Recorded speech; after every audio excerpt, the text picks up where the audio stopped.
بدلا تو جہنم ہی تھا، میں تو جاتا مجھے سرکار نے جانے نہ دیا۔ الحمدللہ رب العالمین والصلاة والسلام علی سید المرسلین، اما بعد فاعوذ باللہ من الشیطان الرجیم، بسم اللہ الرحمن الرحیم۔ پڑھیے الصلاۃ والسلام علیک یا رسول اللہ وعلی آلک واصحابک یا حبیب اللہ۔ الصلاۃ والسلام علیک یا نبی اللہ وعلی آلک واصحابک یا نور اللہ۔ نویت سنت الاعتکاف۔ میرے پیارے اور محترم اسلامی بھائیوں اور مدنی چینل کے ناظرین، اٹلی کے شہر سولارو کے مدنی مسجد میں ماشاءاللہ یہ سنت و برا اجتماع، ہفتہ وار اجتماع یہاں ہوتا ہے۔ رب کریم ہم سب کا یہاں جمع ہونا اپنی بارگاہ میں قبول فرمائے۔ آئیے بیان سے پہلے کچھ اچھی نیتیں کر لیتے ہیں۔ نبی پاک صاحب لولاک صلی اللہ تعالی علیہ وسلم کا فرمان عالی شان ہے، نیت المؤمن خیر من عملی۔ مومن کی نیت اس کے عمل سے بہتر ہوتی ہے۔ تو آئیے اللہ کی رضا کے لیے اچھی نیتیں کر لیتے ہیں۔ سب سے پہلے یہ نیت کیجئے کہ اللہ کی رضا کے لیے اول تا آخر بیان میں شرکت کروں گا،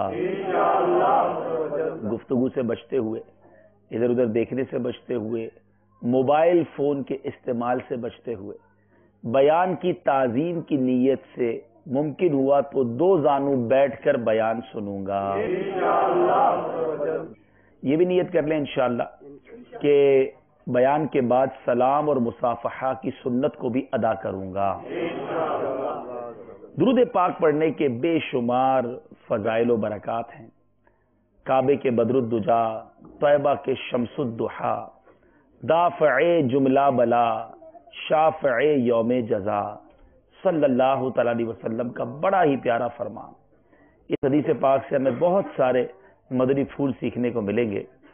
حضرت عمار بن یاسر رضی اللہ تعالیٰ عنہ سے مروی ہے، رسول اللہ صلی اللہ تعالیٰ علیہ وسلم نے فرمایا، ان اللہ وکل بقبری ملکا اعطاہ اسماء الخلائق۔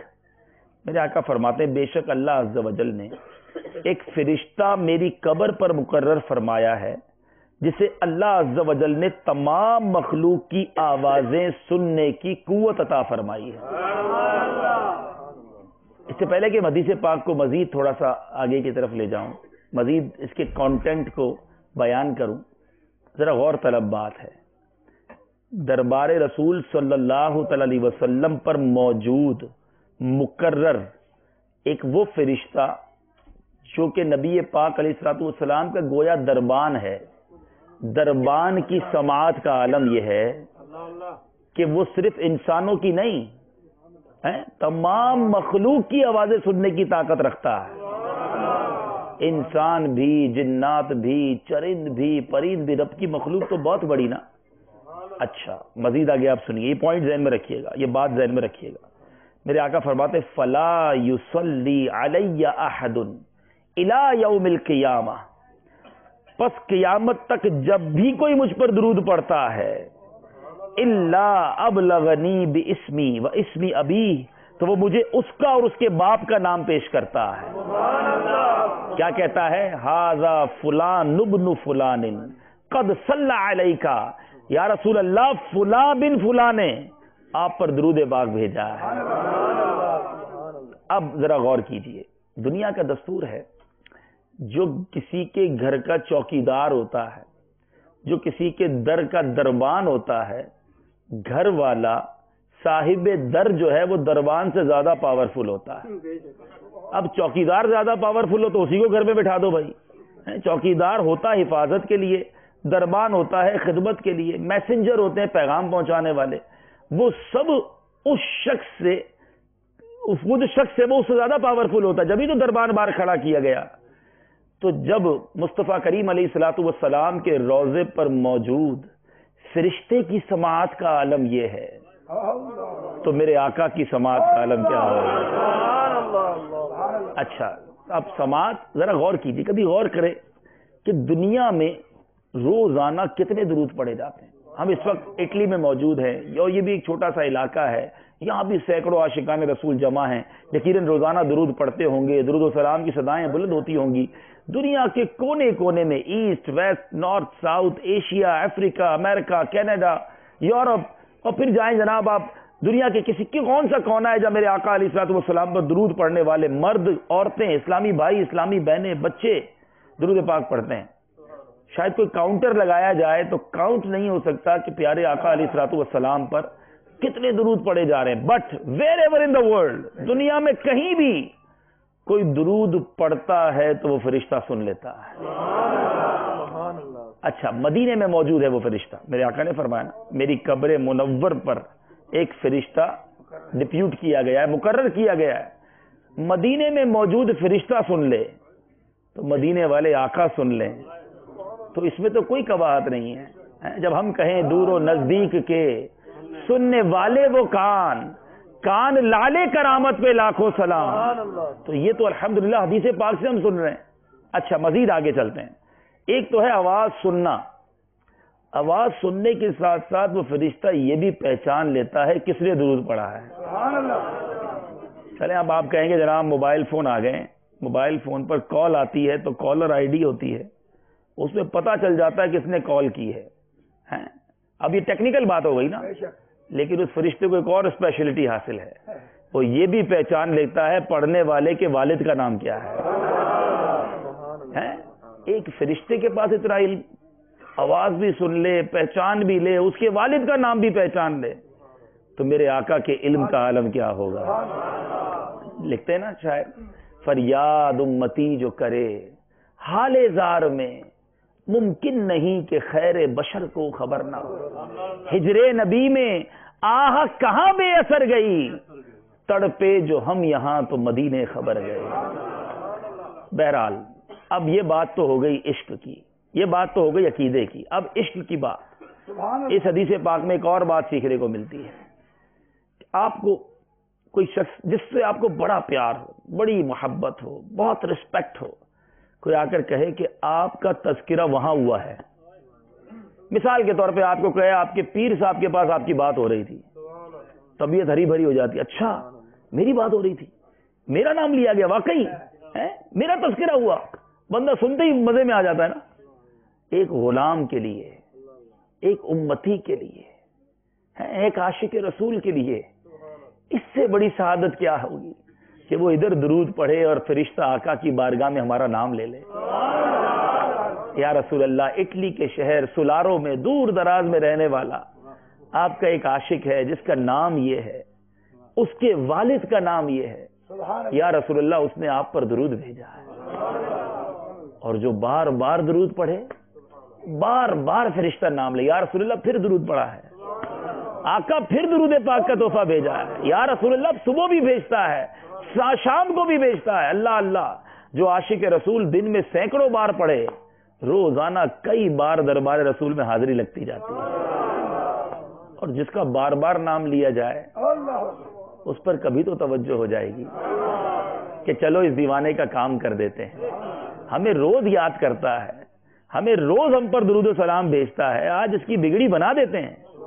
اور آقا علیہ الصلوۃ والسلام کی تو ہمیں بس ایک نگاہ مل جائے تو وہی کافی ہے، بیڑا پار ہے۔ شاعر لکھتا ہے نا، یاد رکھو اگر اٹھ گئی ایک نظر، بس یاد رکھو اگر اٹھ گئی ایک نظر، جتنے خالی ہیں سب جام بھر جائیں۔ امام عشق و محبت کیا خوب کہتے ہیں۔ مجھے چونکہ سفر میں رہتے ہیں ہم لوگ، کئی لوگ ملتے ہیں، کہتے ہیں حضرت بڑی مشکلیں ہیں، بڑی پریشانیاں ہیں۔ ایک صاحب آئے تھے، ان کے آنسو نہیں رک رہے تھے، ایسا لگ رہا تھا کہ بالکل بھرے ہوئے تھے نا، کہ کاروبار تباہ ہو گیا، بڑی پرابلمز ہیں، بالکل بے چارگی کے عالم میں لوگ ملتے ہیں کہ جس کام میں ہاتھ ڈالو کام پرابلم میں آ جاتے ہیں، پیچیدگیاں ہیں قسمت میں، ایسا لگتا ہے بل پڑ گئے۔ امام عشق و محبت کیا خوب جواب دیتے ہیں. بریلی کے تاجدار سے پوچھیں کہ ذرا بتائیں قسمت میں اگر پریشانیاں ہوں، کج ہوں، بل ہوں، کیا سولوشن کیا ہے؟ کیا خوب لکھتے ہیں، قسمت میں لاکھ پیچ ہوں، 100 بل 1000 کج. کہتے قسمت میں لاکھ پیچ ہوں، 100 بل 1000 کج، آقا یہ ساری گتھی ایک تیری سیدھی نظر کی ہے. بس ایک نگاہ پڑھنے کی دیر ہے، سارے بل کھل جانے ہیں. تو پڑھے نا درود پاک، ہے روز حاضری لگے گی، بار بار حاضری لگے گی، اور جب نگاہ اٹھے گی تو سارے کام سیدھے ہو جائیں گے. آئیے محبت کے ساتھ درود پاک پڑھ لیں. صلو علی الحبیب علی محمد صلی اللہ علیہ وسلم. درود و سلام کے گجرے نبی پاک صلی اللہ علیہ وسلم کی بارگاہ میں پیش کرتے چلے جائیں. اور یہ درود پاک ایک اتنا پیارا تحفہ ہے، چلتے پھرتے اٹھتے بیٹھتے ہم جب چاہیں درود پاک پڑھ سکتے ہیں. ہم میں سے بہت سارے یہاں لوگ وہ ہوں گے جن کا دن میں کافی عرصہ ٹریولنگ میں گزرتا ہوگا. کوئی کار ڈرائیو کرتا ہوگا، کوئی بس میں، کوئی مجھے نہیں پتا یہاں جو آپ کی میٹرو ہوتی ہے، ٹرین وغیرہ، یا کسی نہ کسی حوالے سے آپ کا کوئی واک کر کے جاتے ہوں گے. کچھ وقت آفس جانے آنے، کام کاج پہ جانے آنے میں ہمارا ٹریولنگ میں خرچ ہوتا ہے. اس ٹریولنگ کے وقت کو ہم کہاں یوز کر رہے ہیں؟ اگر وہی وقت ہم درود پاک کے لیے مخصوص کر لیں تو شاید اب سینکڑوں ہزاروں بار روزانہ درود پاک پڑھ سکتے ہیں. مگر بدقسمتی سے لوگ گاڑی بھی چلائیں گے تو اس میں بھی میوزک لگائیں گے. ٹرین میں بھی دیکھا لوگ جاتے تو کانوں میں ہیڈ فون لگائے اس میں میوزک سن رہے ہوتے ہیں. مطلب کسی طرح اپنے آپ کو گناہ سے بچانے کی فکر ہی نہیں. اور یہ راستے گواہ ہو رہے ہیں، ذرا غور کریں. آپ جس راستے سے گزر کر جا رہے ہیں، ویسے ہی جو ٹریول ہوتا ہے وہ ڈینجرس بھی تو ہوتا ہے نا. انسان کا بعض اوقات ایکسیڈنٹ ہو جاتا ہے. تو اب کیا گانے سنتے سنتے، میوزک سنتے سنتے دنیا سے جائیں گے؟ ذہن نصیب. اب یہ جہاز کے اندر آپ لوگوں نے بھی ٹریول کیا ہوگا. اب جہاز ویسے ہی اللہ نہ کرے جہاز کو کچھ ہو تو بچتا ہی نہیں کوئی. اب اس جہاز میں شاید مجھے ایسا لگتا ہے کہ جو کبھی شراب پیتا ہوگا نا، اس کو بھی چونکہ جہاز میں ملنی فری میں ہے تو اس نے بہت زیادہ ہی پینی ہے. اب یہ نہیں سوچ رہا وہ بندہ اللہ کا بندہ، میں مسلمان ہوں، اور اگر کریش ہو گیا جہاز تو کیا شراب کے نشے میں دنیا سے جاؤں گا؟ اس پہ فلمیں دیکھنی ہے، اس میں کان میں ہیڈ فون لگا کے میوزک سننا ہے. ذرا سوچو کہ اگر یہ فلم دیکھتے دیکھتے، بے حیا ننگی عورت دیکھتے دیکھتے، کانوں میں میوزک سنتے سنتے میری موت ہوئی تو میں اللہ کو جواب کیا دوں گا؟ میرے پاس کیا عذر ہوگا؟ ارے ہونا تو یہ چاہیے کہ میرا ہر سفر ذکر اللہ اور ذکر مصطفیٰ میں گزرے، اور یہ راستے گواہ بنے. چلتے پھرتے اٹھتے بیٹھتے کا درود پڑھنے کی عادت ہونا. ہمارے بزرگوں کا کیا خوبصورت معمول ہوتا. ایک بزرگ ہر راستے پر جہاں سے گزرتے درود پاک ذکر اللہ کرتے ہوئے گزرتے. ایک بار ایک روڈ سے گزرے اور واپس آئے، دوبارہ اس روڈ سے گزرے. لوگوں نے کہا حضرت آپ تو گزر گئے تھے اس گلی سے، پھر آ گیا واپس. کہتے گزر تو گیا تھا، ذکر اللہ کرنا بھول گیا تھا. میں چاہتا ہوں میں جس گلی سے گزروں اس گلی کو اللہ کے ذکر کا گواہ بنا. لیکن میں اور آپ سوچیں کہ ہم اپنے لیے اس اللہ کی زمین کو کس بات کا گواہ بنا رہے ہیں کہ فلاں جگہ شراب پی، فلاں جگہ فلمیں دیکھی، فلاں جگہ بدکاری کی، فلاں جگہ گناہ کیے. یاد رکھیں یہ زمین بھی قیامت کے دن گواہی دے گی. آج یہ نیت کر لو، میں بھی نیت کرتا ہوں، آپ بھی کر لیں کہ روزانہ کم از کم 313 مرتبہ درود پاک ضرور پڑھوں گا. 313 کیوں؟ علماء کہتے ہیں جو منیمم ڈیلی 313 مرتبہ درود پاک پڑھ لے وہ کثرت کے ساتھ درود پاک پڑھنے والوں میں شامل کر لیا جاتا ہے. اور 313 مرتبہ درود پاک پڑھنے میں 12 منٹ بھی مشکل سے نہیں لگتے ہوں گے. الصلاۃ والسلام علیک یا رسول اللہ، یہ مختصر درود پاک ہے. صلی اللہ تعالی علی محمد صلی اللہ علیہ وسلم، مختصر درود پاک. 313 بار آپ پڑھیں، اور زیادہ پڑھیں، جتنا گڑ ڈالے اتنا میٹھا ہے، مگر 313 بار ضرور پڑھیں. ٹھیک ہے نا؟ اور اللہ کا ذکر درود پاک کی کیسی نعمت ہے. کہیے سبحان اللہ، الحمدللہ، اللہ اکبر، لا الہ الا اللہ. حدیث پاک کے مفہوم کے مطابق ان چاروں کلموں میں سے کوئی بھی ایک کلمہ کہے اس کو جنت میں اس کے لیے درخت لگا دیا جاتا ہے. اب میں آپ کو کہوں جناب جو جتنی بار سبحان اللہ کہے گا اتنے یورو ملیں گے. سچ بتاؤ، بندہ بولے فون بھی بند، آپ کسی سے بات ہی نہیں کرنی، اور کھایا بالکل صحیح کرے, کھانا پینا بھی بند, کیونکہ کھائیں گے تو واش روم بھی جانا پڑے گا, یہ ٹائم بھی ضائع ہوگا. دوستوں سے کہیں گے بھائی یہ 15 دن کی اسکیم ہے, 15 دن بعد بات کریں گے بھائی, میں نے تو روز کے 10-15 ہزار بار 25,000 بار پڑھنا ہے, اتنے یورو. اب مجھے بتا, اگر 1 یورو ہمارے لیے اتنا قیمتی ہے, جنت کا درخت, نبی کے سچے وعدے ہیں. میں آقا علیہ الصلوۃ والسلام کی حدیث سنا رہا ہوں, جس نبی کا میں نے اور آپ نے کلمہ پڑھا, جس نے کہا اللہ ایک ہے, ہم نے مانا اللہ ایک ہے, جس نے کہا قرآن رب کا کلام, ہم نے مانا رب کا کلام, جس نے کہا جنت ہے, میں نے دیکھی نہیں, میں نے مانا جنت ہے, جس نے کہا دوزخ کا عذاب خطرناک, ہم نے مانا دوزخ ہے, قیامت آنی ہے, ہم نے مانا. جب وہ کہہ رہا ہے کہ جنت میں ایک درخت ملنا ہے, تو کیوں نہیں مان رہے بھائی؟ پڑھیں, اللہ کا ذکر کریں درود پاک. ہم برے کاموں میں وقت گزارنے کے لیے ٹائم ہے, اور نہیں ہے تو ہمارے پاس ذکر اللہ کرنے کے لیے ٹائم نہیں, درود پڑھنے کے لیے ٹائم نہیں ہے. تو آج نیت کرو میرے پیارے اسلامی, زندگی بہت تھوڑی ہے, بہت تھوڑی ہے, اچانک چلے جائیں گے. کچھ لے جاؤ اپنے ساتھ, ایسا لے جاؤ جو وہاں مزے کرے, وہاں سکون ملے, وہاں رحمتیں ملیں. جہنم میں ٹھنڈ کا بھی عذاب ہے, ہم سمجھتے ہیں نا آگ کا ہی عذاب ہے, ٹھنڈ کا بھی عذاب ہے, اور ٹھنڈ بھی بیسیکلی آگ ہی کا عذاب ہے. یعنی جہاں گرمی کم کر دی جائے وہاں ٹھنڈ بڑھ جاتی ہے. یعنی یہ جو سورج ہے نا, اس کی جو ہمیں گرمی مل رہی ہے, یہ معتدل رہنا, یعنی اتنی رہنا کہ ہم برداشت کر سکیں. ہیٹ زیادہ بڑھ جائے وہ بھی آؤٹ آف کنٹرول ہو جاتی ہے ہمارے. میکسیمم انسان شاید 50-55 ڈگری تک تو برداشت کر سکتا ہے, اس کے بعد تو جلنے لگ جائے گا. اور اسی طرح مائنس, یعنی اگر ٹھنڈ کم ہوتی چلی جائے تو گرمی کم ہوتی چلی جائے تو ٹھنڈ بڑھتی چلی جائے گی. تو اب ذرا غور کریں کہ یہ سردی بھی ہمیں کچھ پیغام دے رہی ہے کہ ہم کتنے کمزور ہیں, اور ٹھنڈ اور بڑھتی جائے تو انسان کتنا بے بس ہے, کتنا کمزور ہے. تو جو کمزور ہونا اس کو ضد نہیں کرنی چاہیے, اس کو ٹکر نہیں لینی چاہیے طاقت والے سے. تو جو قوی ہے, جو قہار ہے, جو جبار ہے, جو پکڑ فرما سکتا ہے, اس رب کے آگے ضد نہیں کرنی چاہیے, سر جھکا دینا چاہیے, اس کی مان لینی چاہیے, اس کی نافرمانی نہیں کرنی چاہیے. تو یہ سردی ہو یا گرمی ہو, یہ ہمیں بتاتی ہے کہ میں اور آپ کتنے کمزور ہیں. کمزور ہو کر بندہ تکبر کرے, کمزور ہو کر وہ پراؤڈ کرے. ارے حقیقت کیا ہے ہماری, ہمیں بتا رہا ہے کہ وہ جب چاہے جیسے چاہے ہمارے حالات کو بدل سکتا ہے. میرے پیارے اور محترم اسلامی بھائیوں اور بدری چینل کے ناظرین, ہم کئی بار صبر کے بارے میں جب بھی بات کرتے ہیں تو ہمیں صبر ایوب کی مثال دی جاتی ہے. اور حضرت ایوب علیہ الصلوۃ والسلام وہ عظیم ہستی ہیں کہ ان کے نام کا آتے ہی صبر کا جو ہے وہ ٹیگ ساتھ لگ جاتا ہے.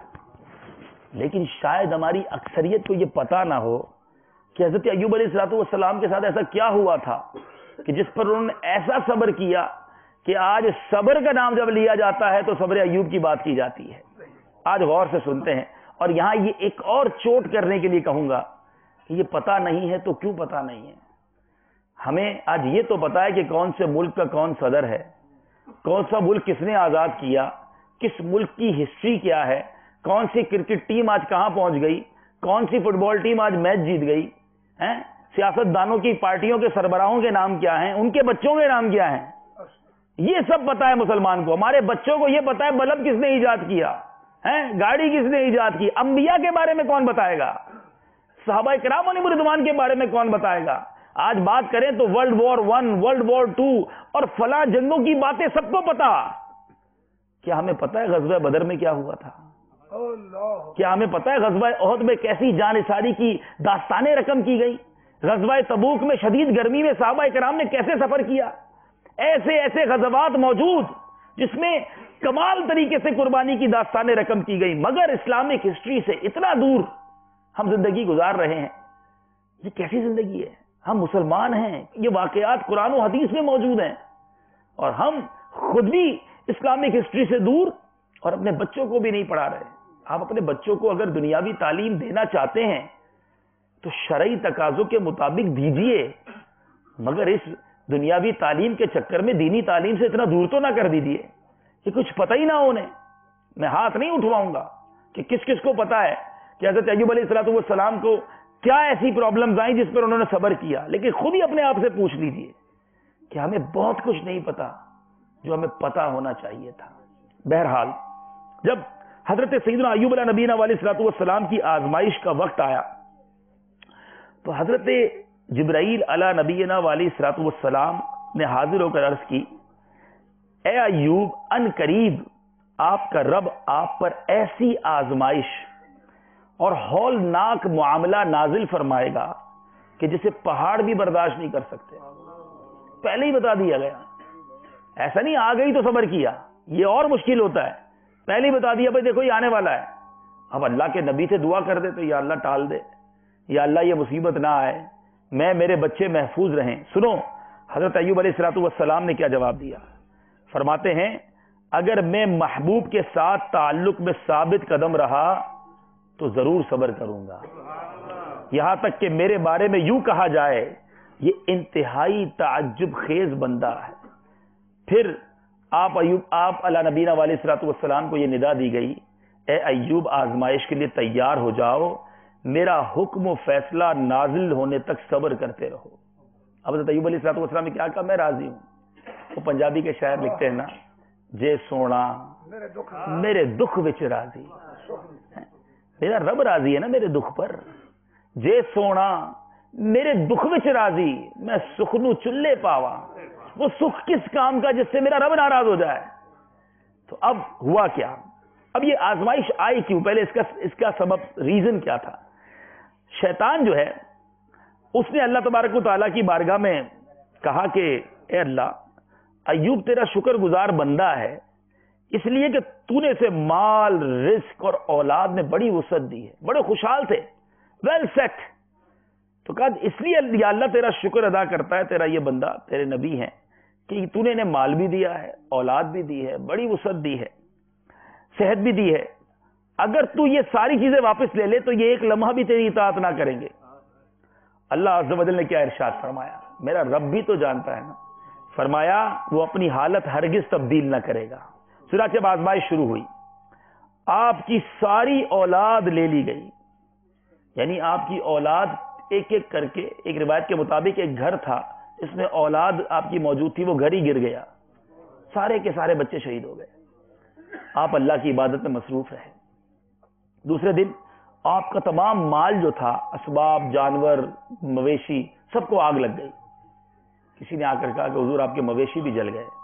آپ اللہ کی عبادت میں مصروف رہے. اب کیا ہوا، تیسرے دن آپ صبح کی نماز پڑھ رہے تھے کہ شیطان لعین نے آپ کے جسم پر پھونک ماری، آپ جسمانی بیماری میں مبتلا ہو گئے، لیکن آپ اللہ عز و جل کا ذکر کرتے رہے. سبحان اللہ. مال و اولاد کے بعد جب آپ کے جسم کی آزمائش ہوئی تو آپ نے فرمایا تمام خوبیاں اللہ کے لیے ہیں جس نے مجھے اپنی عبادت کے لیے چن لیا اور مجھ پر اپنا خاص فضل اور بھلائی فرمائی، مجھے اپنے علاوہ کسی چیز میں مشغول نہ رکھا. حضرت ایوب علیہ الصلوۃ والسلام اللہ تبارک و تعالیٰ کی بارگاہ میں صبر فرماتے رہے، شکر بجا لاتے رہے، ذکر اذکار میں مصروف رہے. اے میرے پیارے اور محترم اسلامی بھائیوں، اب کیا ہوا، حضرت ایوب علیہ الصلوۃ والسلام نے بہت عرصہ بیماری میں گزارا، بچے بھی چلے گئے، مال بھی ختم، تمام یہ سمجھ لے کہ کولیپس ہو گیا. آج ایسے لوگ ہوں گے یہاں پر.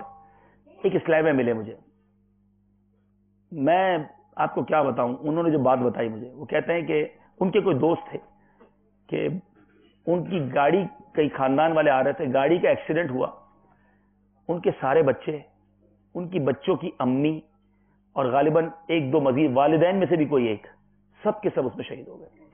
وہ بندہ اکیلا رہ گیا دنیا میں. کہہ رہے عبدالحبیب بھائی آپ اس سے بات کریں. میں یقین کریں میں خود لرز گیا نا کہ اس بندے کی اس وقت صدمے کی کیا کیفیت ہوگی جس کا سب کچھ اجڑ گیا. بہرحال مجھے انہوں نے بات کرائی، وہ اسلام بھائی بیچارہ بہت رو رہے تھے. بہرحال میں نے ان کو عرض کیا کہ دعائیں دی. میں نے عرض کیا دیکھیں اس وقت آپ جس کیفیت میں گزر رہے ہیں نا، آپ جتنا سوچیں گے اتنا آپ اور ٹینشن میں آ جائیں گے، آپ کا دکھ ختم نہیں ہوگا.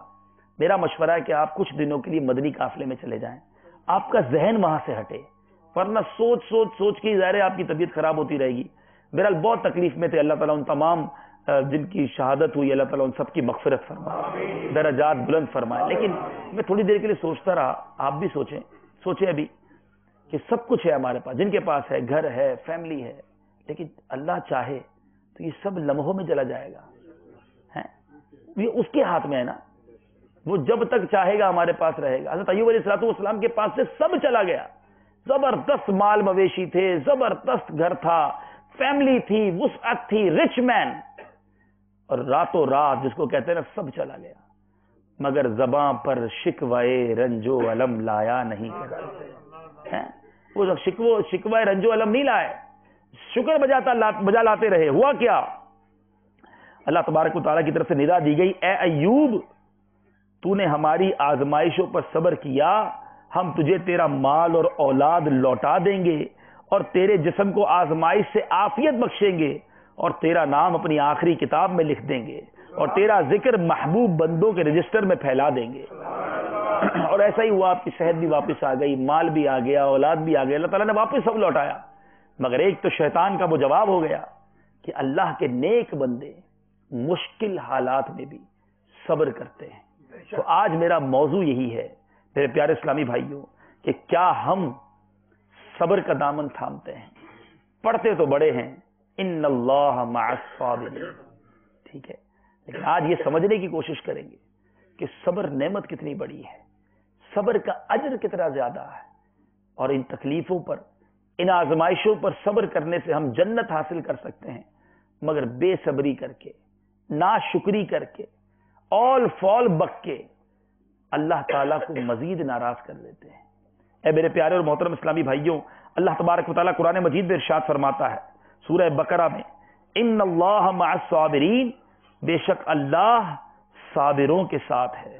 اسی طرح میرے پیارے اور محترم اسلامی بھائیوں, قرآن مجید فرقان حمید میں سورہ آل عمران میں ارشاد ہوتا ہے, یا ایھا الذین آمنوا اصبروا وصابروا, اے ایمان والو صبر کرو اور صبر میں دشمنوں سے آگے رہو, پیچھے نہ رہ جاؤ. اسی طرح ایک اور جگہ سورہ بقرہ ہی میں آیت نمبر 155 میں پہلے ہی بتا دیا گیا کہ ہمیں آزمایا جائے گا, ٹیسٹ لیا جائے گا, ایک امتحان ہے جس سے گزارا جائے گا. قرآن مجید میں اعلان ہوتا ہے, وَلَنَبْلُوَنَّكُمْ بِشَيْءٍ مِّنَ الْخَوْفِ وَالْجُوعِ وَنَقْصٍ مِّنَ الْأَمْوَالِ وَالْأَنفُسِ وَالثَّمَرَاتِ وَبَشِّرِ الصَّابِرِينَ. ترجمہ کنز ایمان, اور ضرور ہم تمہیں آزمائیں گے کچھ ڈر اور بھوک سے. کچھ لوگ ڈرے رہتے ہیں, کسی ٹینشن میں رہتے ہیں. قرآن کہتا ہے ہم آزمائیں گے ڈر سے, بھوک سے, پیسے کم ہو گئے, کھانا کم ہو گیا, تنگی آ گئی, اور کچھ مالوں اور جانوں اور پھلوں کی کمی سے. کسی کا مال خراب ہو جاتا ہے, کسی کے پھل خراب ہو جاتے ہیں, کسی کی جان میں بیماری آ جاتی ہے. قرآن نے کہا یہ آزمایا جائے گا. پھر کیا فرمایا, اور اسے اور خوشخبری سنا ان صبر والوں کو, جو صبر کرنے والے انہیں خوشخبری کا فرمایا گیا. الذین اذا اصابتهم مصیبہ قالوا انا للہ وانا الیہ راجعون, کہ جب ان پر مصیبت پہنچتی ہے تو کیا کہتے ہیں؟ اللہ کی طرف, ہم اللہ کے مال ہیں, اللہ کی طرف لوٹنا ہے. اب ذرا غور کیجئے, قرآن پاک کا جو یہ اعلان ہے نا, ان اللہ مع الصابرین, اللہ صابروں کے ساتھ ہے. اب میں آپ سے ایک سوال کرتا ہوں. لوگ کہتے ہیں یار میرا فلاں منسٹر سے بڑا رابطہ ہے, فلاں جو کونسلر ہے اس سے بڑا رابطہ ہے, وہ فلاں پیسے والا ہے نا, اس سے اپنی بڑی اچھی ترکیب ہے, ٹینشن میں وہ کھڑا رہے گا, پرابلم ہوگی تو اپنا مسئلہ حل ہو جائے گا. بتاؤ جس کے ساتھ اللہ ہوگا کون ہے جو مشکلیں حل کر سکتا ہے؟ سچ بتاؤ, کون ہے؟ کون ہے جو رزق کے دروازے کھول سکتا ہے؟ کون ہے جو عافیت عطا کر سکتا ہے؟ کون ہے جس کو ڈاکٹروں نے منع کر دیا اسے وہ کھڑا کر سکتا ہے؟ کون ہے جو قرضے کے بوجھ تلے دبا ہوا ہو غیب کے خزانے کھول سکتا ہے؟ ایک ہی ذات ہے, مسبب الاسباب, قاضی الحاجات, ہے دافع البلیات, شافع الامراض. ایک ہی ذات ہے جو چاہے کر سکتا ہے, اور وہ میرا رب ہے. وہ قوت والا ہے, وہ طاقت والا ہے. ارے جس کے ساتھ وہ ہو جائے اس کی مشکل کہاں سے مشکل رہے گی؟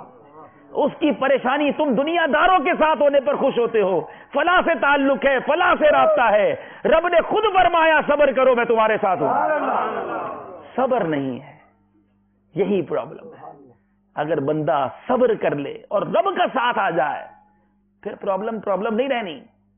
اے میرے پیارے اور محترم اسلامی بھائیوں, آج یہ سمجھنا ہے ہم نے کہ پہلے تو صبر کہتے کس کو ہیں؟ آج لوگ کہتے ہیں میں بڑا پریشان، میں بڑا تکلیف میں، میری جناب یہ بھی پرابلم، میری وہ بھی پرابلم، سارے گاؤں کو سارے شہر کو بتا دیا، پھر کہتے اب کیا کرے جناب، صبر ہی کر رہے ہیں۔ اب کون سا صبر بچا بھائی؟ سارے محلے کو سنا دیا، سارے شہر کو آپ کی پرابلم پتا ہے، پھر کہتے اب صبر ہی کر رہے ہیں۔ یہ صبر نہیں، آج سمجھنا ہے ہم نے کہ بیسک صبر ہے کیا، جس کے لیے وعدہ ہے کہ اللہ صبر کرنے والوں کے ساتھ۔ سنیے میرے پیارے اور محترم اسلامی بھائیوں، صبر کرنا جو ہے نا بیسیکلی یہ باہمت لوگوں کا کام ہے۔ قرآن کہتا ہے، چنانچہ سورہ شورا کی آیت نمبر 43 میں اللہ تعالیٰ ارشاد فرماتا ہے وَلَمَنْ صَبَرَ وَغَفَرَ إِنَّ ذَلِكَ لَمِنْ عَزْمِ الْأُمُورِ، ترجمہ کنز الایمان، اور بے شک جس نے صبر کیا اور بخش دیا تو یہ ضرور ہمت کے کام ہیں۔ میرے پیارے اور محترم اسلامی بھائیوں، ایک اور اہم بات، صبر جو ہے نا یہ ہر وقت اچھا بھی نہیں ہوتا اور ہر وقت برا بھی نہیں ہوتا۔ صبر کی بھی 4 قسمیں ہیں۔ صبر کبھی فرض ہوتا ہے، صبر کبھی نفل یعنی مستحب ہوتا ہے، صبر کبھی مکروہ ہوتا ہے، اور صبر کبھی حرام بھی ہوتا ہے۔ اب یہ چاروں چیزوں کو غور سے سن لینا، ورنہ ایسا نہیں کہ آپ جو صحیح والا صبر ہے اس کو حرام سمجھ بیٹھے۔ ٹھیک ہے، اب سنیے، ممنوع کاموں سے صبر کرنا یہ فرض ہے۔ مثال کے طور پہ گناہ کبیرہ، شراب پینا گناہ کبیرہ ہے، بندہ اس سے صبر کرے، جی چاہ رہا ہے صبر کرے، یہ فرض ہے۔ بدکاری، ٹھیک ہے نا، اس کی طرف جانے کا جی چاہ رہا ہے، صبر کرے، یہ فرض ہے۔ گناہ سے اپنے آپ کو روکنا، گناہوں سے یہ روکنا جو ہے یہ فرض ہے۔ اب نفل کہاں ہے؟ مستحب۔ فرمایا ناپسندیدہ امور پر صبر کرنا نفل ہے، یعنی مثال کے طور پر نفل نماز پڑھنی ہے، دل نہیں چاہ رہا لیکن صبر کر کے پڑھ لے، روزہ رکھنا ہے نفلی، تو اب اس پر نفل کاموں میں اپنے آپ کو جو آپ نے ابھار کر صبر کر کے کام کرنا ہے یہ نفل ہے، یہ مستحب ہے۔ مکروہ کہاں ہے؟ کہ شرعی طور پر ممنوع اذیت پر صبر کرنا ممنوع ہے، جیسے بلا وجہ کسی شخص یا اس کے بیٹے کا ہاتھ کاٹا جائے اور وہ اس پر صبر کرے کہ یہ خاموشی اختیار کرے، تو یہ میرے پیارے اسلامی درست نہیں کہ اپنے نقصان پر صبر کرنے کی اجازت نہیں۔ یہاں جو شرعی تقاضے پورے کر کے بندہ اس کو روکنے کی کوشش کرے، اور جس کو کہا گیا حرام ہے وہ یہ ہے کہ معاذ اللہ کوئی آدمی کسی شخص کی زوجہ پر بری نیت رکھے یا اس کے ساتھ تعلق قائم کرنے کی کوشش کرے، بندہ بولے میں ابھی صبر ہی کر رہا ہوں، تو یہاں صبر حرام ہے۔ تو ہر جگہ صبر نہیں ہوگا، ٹھیک ہے، اپنے آپ پر گناہوں سے روکنے پر صبر ہوگا، کسی کو گناہ کرنے دینے پر صبر نہیں ہوگا۔ تو بہرحال اب صبر کے حوالے سے ہم نے یہ تو سن لیا، اب مزید اس کی کچھ فضیلتیں۔ شہنشاہ نبوت مخزن جود و سخاوت صلی اللہ تعالی علیہ وسلم نے فرمایا جو شخص دنیا میں اپنی ہر خواہش کی تکمیل کر لے، کچھ لوگوں کی عادت ہوتی ہے جو جی میں آتا ہے وہ کرتے ہیں، کھانا کھانا ہے وہاں کھانا کھانے جائیں گے، وہ کپڑے پہننے وہ پہن لیں گے، واٹ ایور، یہ جائز چیزوں کی بات ہو رہی ہے، ناجائز کی نہیں، یعنی جائز خواہشوں پر عمل جو چاہا اس نے کر لیا، تو کیا ہوگا؟ میرے آقا فرماتے ہیں تو یہ چیز آخرت میں اس کی اور اس کی خواہش کے درمیان آڑ اور پردہ بن جائے گی، یعنی صبر ہی نہیں کیا، جو جی چاہا وہ کیا اس نے، جائز ناجائز کی بات نہیں ہو رہی۔ اور جو مالداروں کی زینت کی طرف اپنی نگاہیں دراز کرے تو وہ آسمان والوں کے سامنے بے عزت ہو جاتا ہے۔ کچھ لوگوں کی عادت ہوتی ہے پیسے والوں کو دیکھ کر، ان کی نعمتیں دیکھ کر کڑتے ہی رہتے ہیں، یار مجھے کیا ملا، ان کو یہ ملا، اس کے پاس گاڑی میں بغیر گاڑی والا، اس کا بنگلہ میں بغیر بنگلے والا، صبر نہیں ہے نا۔ فرمایا آسمان والوں کے سامنے بے عزت ہو جاتا ہے، اور جو شدید بھوک پر صبر کرے اللہ تعالیٰ اس کو جنت الفردوس میں جہاں چاہے گا ٹھکانہ عطا فرمائے۔ بھوک لگی ہے مگر صبر ہے، اللہ کی رضا پر راضی ہے، تو پھر اسے جنت الفردوس میں ٹھکانہ دیا جائے گا۔ میرے آقا مدینے والے مصطفیٰ صلی اللہ علیہ وسلم انصار صحابہ کے پاس تشریف لے گئے۔ احیاء العلوم میں امام غزالی نے حدیث پاک نقل کی ہے، فرمایا کہ کیا تم مومن ہو؟ وہ خاموش رہے۔ امیر المومنین فاروق اعظم رضی اللہ تعالیٰ نے کہا کہ جی ہاں یا رسول اللہ، ہم مومن ہیں۔ میرے آقا نے فرمایا تمہارے ایمان کی علامت کیا ہے؟ جب میں حدیث پاک پڑھ رہا تھا میں نے سوچا یہ سوال ہم سے کوئی کر رہے، مومن ہو، ہم جواب ہم بھی کہیں گے ہاں، اب بتاؤ ایمان کی علامت کیا ہے؟ اب بڑا زبردست کوشچن ہے کہ مومن ہو تو کوئی دلیل ہے؟ صحابہ کرام نے کیا فرمایا؟ صحابہ کرام نے عرض کی ہم فراخی کی حالت میں شکر ادا کرتے ہیں، یعنی جب ہمارے پاس مال ہوتا ہے، فراخ ہوتے ہیں، سیٹ ہوتے ہیں، تو ہم شکر ادا کرتے ہیں، اور جب آزمائش آتی ہے تو صبر کرتے ہیں۔ تو میرے آقا علیہ السلام اللہ عز و جل کے فیصلے پر راضی رہتے ہیں۔ میرے آقا نے فرمایا رب کعبہ کی قسم تم مومن ہو۔ دیٹ از دا ٹو، کیا کہیں گے، سمٹمز، یہ ہیں 2 علامتیں مومن ہونے کی، کہ جب پیسہ ہو، آسانی ہو تو شکر ادا کرے، اور جب تنگی آئے تو صبر کرے۔ میرے آقا نے فرمایا یہی مومن کی نشان، رب کعبہ کی قسم تم مومن ہو۔ ہمارا پرابلم کیا ہے؟ پیسہ آ جائے، فراخی آ جائے، ذرا سا سکون میں آ جائیں تو سب سے پہلے گناہ شروع ہو جاتے ہیں۔ چلو یار اب ذرا چلے، ذرا عیاشی کرنے، پیسے آ گئے۔ یعنی عجیب لوگ ہیں ہم، یعنی ہمیں جو دے رہا ہے ہم اسی کی نافرمانی کرنے لگ جاتے ہیں، اور ذرا رسی ٹائٹ ہوئی تو اب بھی نافرمانی۔ اب نافرمانی کیسے ہوگی؟ صبر نہیں کریں گے، ساری دنیا کو بتائیں گے، واویلا کریں گے، ڈھنڈورا پیٹیں گے۔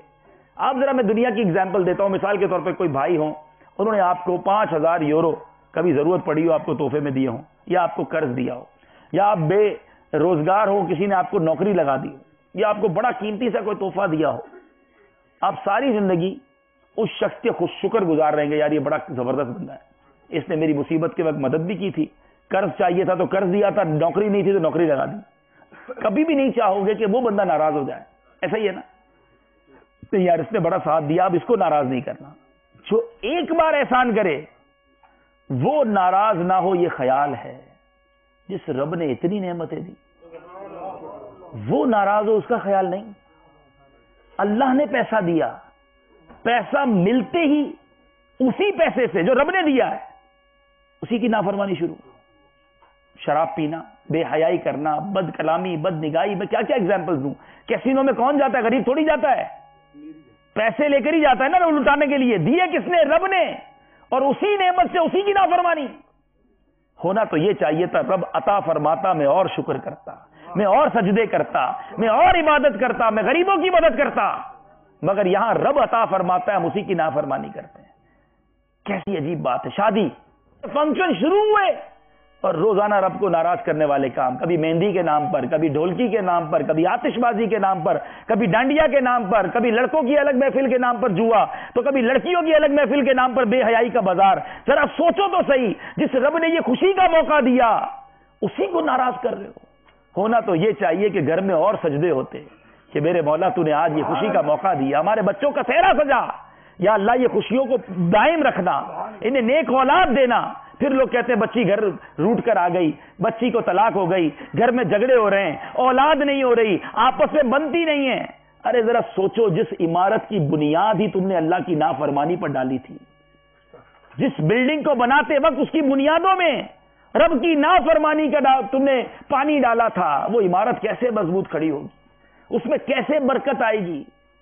تو یہ وہ عجیب مینٹالٹی ہے کہ جب فراخی آتی ہے، جیسے ہی آسانی آتی ہے، ہم جناب برا کام شروع۔ جتنا آسان ہوتا جاتا ہے، بندہ پہلے غریب تھا تو مسجد کی پہلی صف میں نظر آتا تھا، تھوڑے پیسے ہو گئے تو آخری صف میں پہنچا، اور پیسے والوں مسجد سے ہی چلا گیا۔ ارے تمہیں تو مسجد کا امام بن جانا چاہیے تھا، اتنی عبادت کرنی چاہیے تھی، اللہ نے تمہیں دیا۔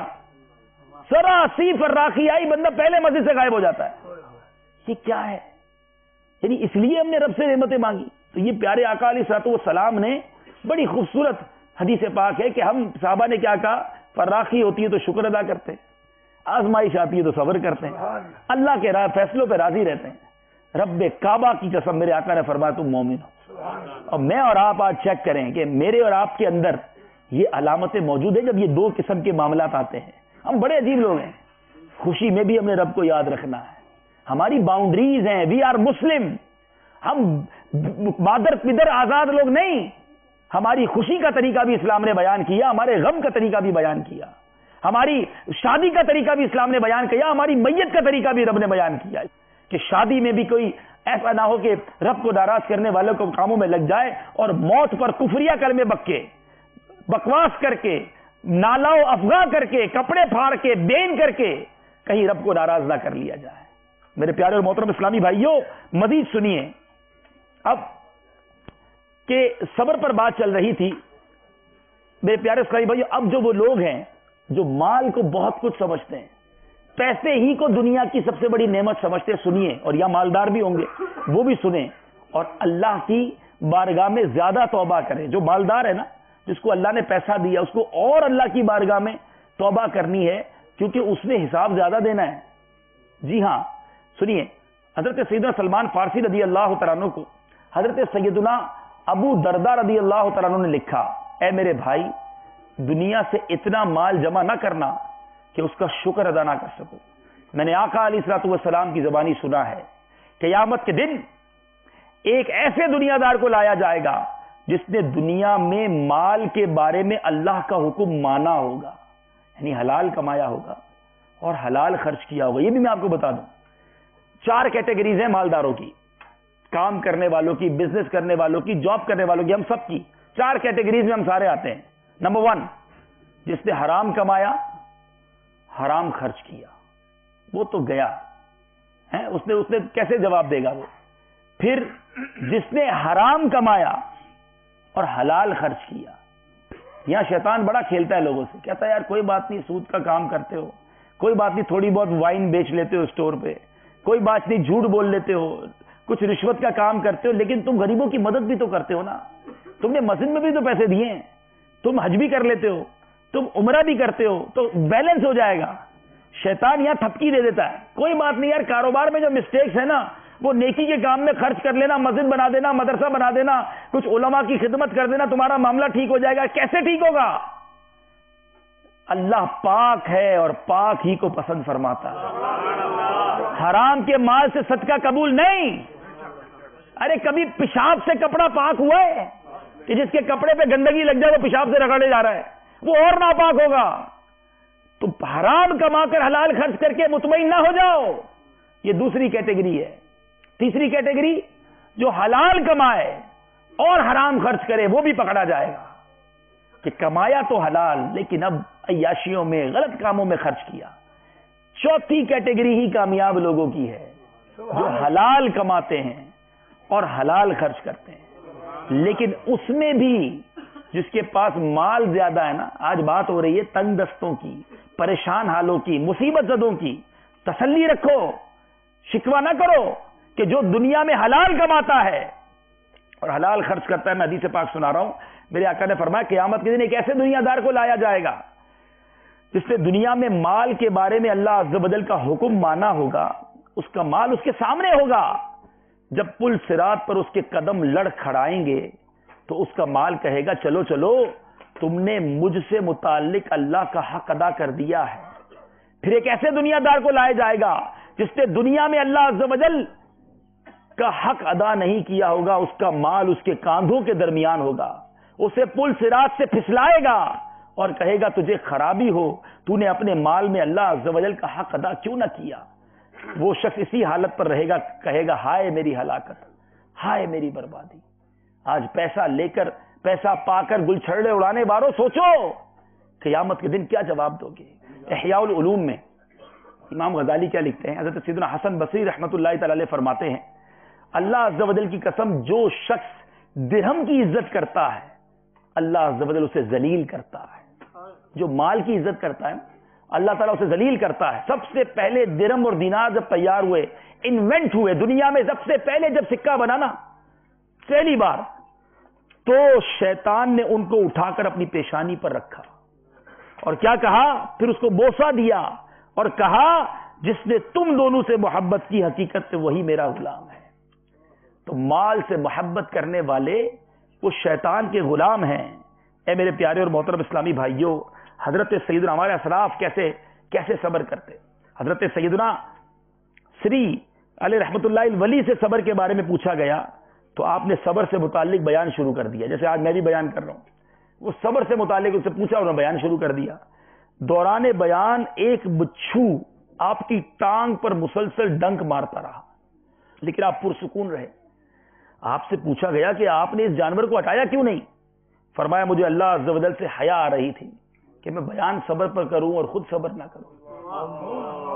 ہمارے اسلاف کا یہ عالم تھا. اور آج ہم ہیں کہ سب سے پہلے یہ کاروباری لوگ کیا کرتے ہیں، جس دن نقصان ہو گیا نا سب کو بتائیں گے آج یار بڑا نقصان ہو گیا, آج یہ کپڑا خراب ہو گیا, آج یہ آئٹم خراب ہو گئی, یہ پرابلم ہو گیا, آج یہ پانی ذرا آ گیا تھا دکان میں تو 2-4 تھان خراب ہو گئے. ذرا پوچھیں ان سے کہ جب آپ نے زیادہ نفع کمایا تھا کس کس کو بتایا تھا؟ جس دن پرابلم آئی سب کو بتانا ہے, نفع والی بات کسی کو نہیں بتانی. بیمار ہوئے ہم سب سے پہلے بتانا ہے سر میں بڑا درد ہے, آج بڑا پیٹ میں درد ہے. اب بھائی جس کو بتا رہے وہ ٹھیک کر دے گا؟ ٹھیک نہیں کر سکتا, خالی خالی بتائی جا رہے ہو. سارے محلے کو پتا ہے کہ آپ جناب آج پیٹ میں بڑا درد ہے, آج کل بڑی ٹینشن میں ہوں, آج کل بس کاروبار بھی بہت مندہ ہے, بہت ٹینشن ہے, پچھلے دنوں ایک کنسائنمنٹ منگوایا تھا اس میں نقصان ہو گیا, آج کل نوکری کے بڑے پرابلمز ہیں. پرابلم بتائی جاتے ہیں سب کو, وہ پرابلم حل نہیں کر سکتا. لیکن آپ کی یہ گفتگو آپ کو صبر سے محروم کر رہی ہے, آپ صبر کے ثواب سے دور ہو رہے ہیں. میرے پیارے اور محترم اسلامی بھائیوں, حضرت رابعہ بصری رضی اللہ تعالی عنہا کا مجھے قول یاد آیا. ایک شخص سر پر پٹی باندھے گزرا.